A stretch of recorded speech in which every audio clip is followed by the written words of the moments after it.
இந்த வீடியோவில் நம்ம என்ன பார்க்க போறோம்னா, மேஷ ராசிக்காரர்களுக்கு இந்த வரக்கூடிய ஜூன் 2ஆம் தேதி 2026 வரக்கூடிய குரு பெயர்ச்சி எத்தகைய ஒரு பெயர்ச்சியாக அடுத்த வரக்கூடிய ஒரு ஆண்டு, கிட்டத்தட்ட ஒரு ஆண்டுக்கு மேலேயே சொல்லலாம்.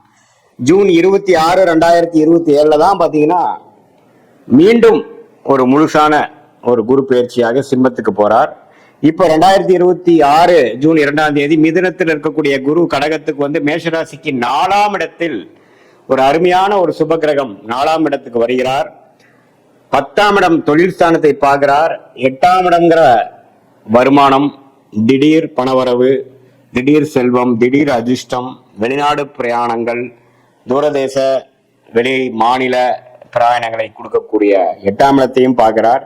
12ஆம் இடம் என்று சொல்லப்படுகிற விரயம், சுப விரயம், முதலீடு, வெளிநாடு வெளிநாடு செல்லக்கூடிய அமைப்பு, ஒரு இடம் விட்டு ஒரு இடம் போகுது, இம்போர்ட் எக்ஸ்போர்ட் ரிலேட்டடா பண்றது, பண விஷயத்துல நிறைய குடுக்கல் வாங்கல் புலக்காட்டங்கள் அதிகமாக கூடிய அந்த 4ஆம் இடத்தில் உச்ச குருவாக மேஷராசிக்கு பல வாழ்க்கை மாற்றங்களை கொடுக்கக்கூடியதாக 12 வருஷத்துக்கு ஒரு தடவை குரு உச்சம் அடைகிறார் இல்லையா? அந்த 12 வருஷத்துக்கு ஒரு தடையாக இந்த 2026 ஜூன் 2ஆம் தேதியிலிருந்து அடுத்த ஒரு வருடத்துக்கும் பாத்தீங்கன்னா குரு உச்சம் பலனை கொடுக்க போகிறார். குறிப்பா மேஷராசிக்கு 4ஆம் இடத்திலிருந்து பார்க்கறதுனால, ஒரு கேந்திர ஸ்தானத்திலிருந்து பார்க்கறதுனால ஒரு அருமையான ஒரு வளர்ச்சியை வாழ்க்கையில இதுவரை செய்து கொண்டிருக்கக்கூடிய வியாபாரமா இருந்தாலும் சரி, தொழிலா இருந்தாலும் சரி, வேலையா இருந்தாலும் சரி, நல்ல ஒரு முன்னேற்றத்தையும் மாற்றத்தையும் புரட்சிகரமான சில வளர்ச்சியையும் கொடுக்கக்கூடிய ஒரு பயிற்சியாக மேஷராசிக்காரர்களுக்கு குரு பயிற்சி அமைகிறது.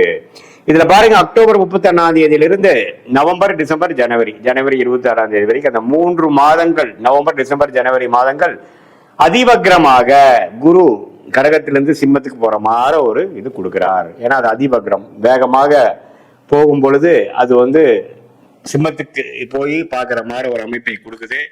சோ அந்த 3 மாதங்கள் ஒரு விதமான மாற்று பலன்கள் கொடுக்கும். அது என்னங்கிறது நம்ம டீட்டெயிலா பார்க்க போறோம்.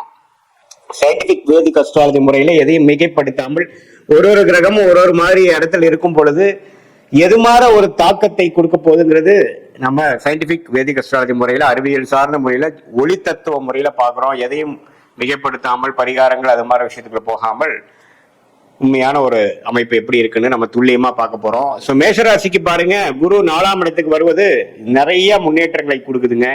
இடம் சம்பந்தப்பட்ட விஷயங்கள், வீடு சம்பந்தப்பட்ட விஷயங்கள், வாகனம் சம்பந்தப்பட்ட விஷயங்கள், தாயார் சம்பந்தப்பட்ட விஷயங்கள்ல நல்ல ஒரு மாற்றம், ஒரு நற்செய்தி, ஒரு அபிவிருத்தி, வளர்ச்சி எல்லாமே கொடுக்கக்கூடிய அமைப்பு இருக்கு. வேலையில் இருக்கிற சில நடுத்தர வயதில மேசராசிக்காரர்கள் தொழில் அமைப்புக்குள்ள போகக்கூடிய அமைப்பு இருக்கு.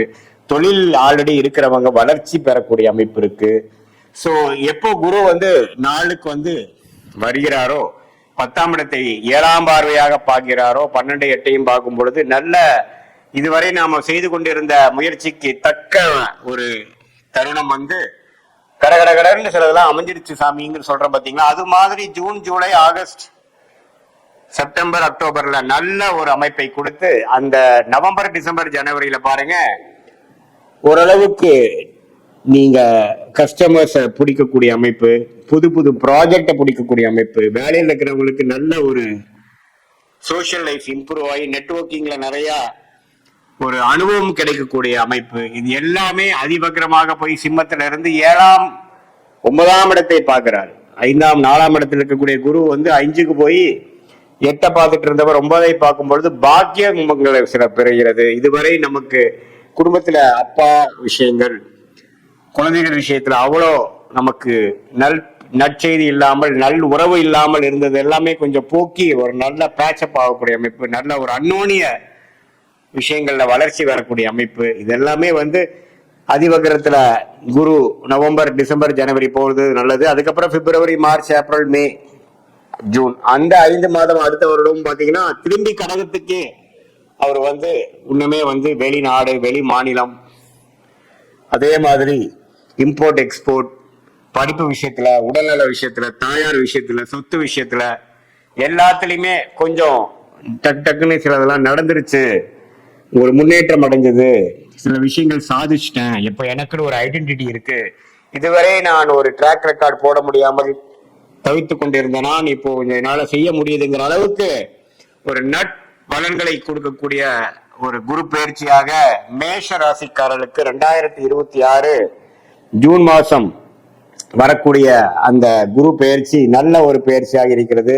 சனி 12ஆம் இடத்திலே இருந்து விரயங்களை கொடுக்கிறார், சுப விரயங்களை கொடுக்கிறார், டிராவலிங்கை கொடுக்கிறார், பல ரிசர்ச்ல பல முயற்சிகளை பண்ண வைக்கிறார். அதே சமயத்துல ராசி அதிபதி ஆகிய செவ்வாய் பெரும்பாலான 2026 ஜூனுக்கு மேல இருக்கக்கூடிய மாதங்களில ஓரளவுக்கு நல்ல அமைப்பிலேயே குருவோட பல நாட்கள் சேர்ந்து இருக்கக்கூடிய அமைப்பு செவ்வாய்க்கு இருப்பதனால், செவ்வாய் தான் மேஷராசியோட அதிபதியாக இருப்பதனால ஓரளவுக்கு மேஷராசிக்காரர்கள் நிம்மதி பெருமூச்சு பெறக்கூடிய காலங்கள் இருக்கு. ஓரளவுக்கு 2025 பல விஷயங்கள் சரியா வரவில்லை, வர வேண்டிய பணம் வரவில்லை, பல விஷயங்கள் ப்ராப்பர்ட்டி ரிலேட்டடான விஷயத்துல ஒரு நற்செய்திகள் இல்லை அப்படிங்கிற அமைப்பெல்லாம் மாறி ஓரளவுக்கு நல்லாவே வந்துட்டோம் அப்படிங்கிற லெவல்ல கொடுக்கக்கூடிய ஒரு குரு பயிற்சியாக 12 ராசியிலேயே ஓரளவுக்கு நல்ல குரு பயிற்சியாக ஒரு அருமையான ஒரு பயிற்சியாக வாழ்க்கைக்கு வேணுங்கிற முக்கியமான விஷயமாகிய வேலை, உத்தியோகம், தொழில், இடம், தாயார், வீடு, வண்டி, வாகனம், சுகம், இது எல்லாத்தையுமே ஓரளவுக்கு நல்ல வளர்ச்சியும் அபிவிருத்தியும் கொடுக்கக்கூடிய அமைப்பாக நெக்ஸ்ட் ஸ்டேஜ் இன் லைஃப்க்கு நம்ம போகக்கூடிய ஒரு அடித்தளத்தை கொடுக்கக்கூடிய ஒரு ஆண்டாக ஜூன் 2026 இருந்து அடுத்த வரக்கூடிய ஜூன் 2027 வரைக்கும் இந்த 13 மாதங்கள் குரு பயிற்சி நல்ல தாக்கத்தை மேஷராசிக்காரர்களுக்கு கொடுக்குதுங்கிறதா உண்மை. இது பொதுவான பலன்களை தவிர உங்களுடைய ஜென்ம ஜாதகத்தில் உங்களுடைய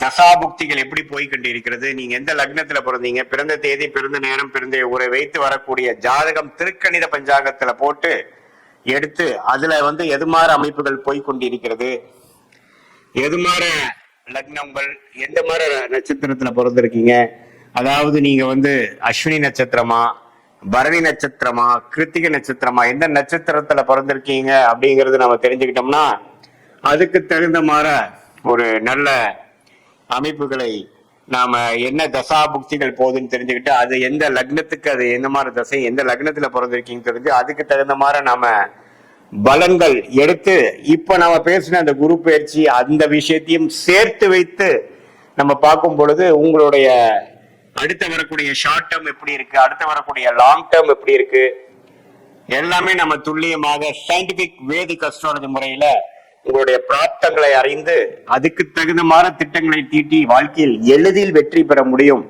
என்று சொல்ல விரும்புகிறேன். மீண்டும் மற்றொரு காணொலியில் சந்திப்போம். நன்றி, வணக்கம்.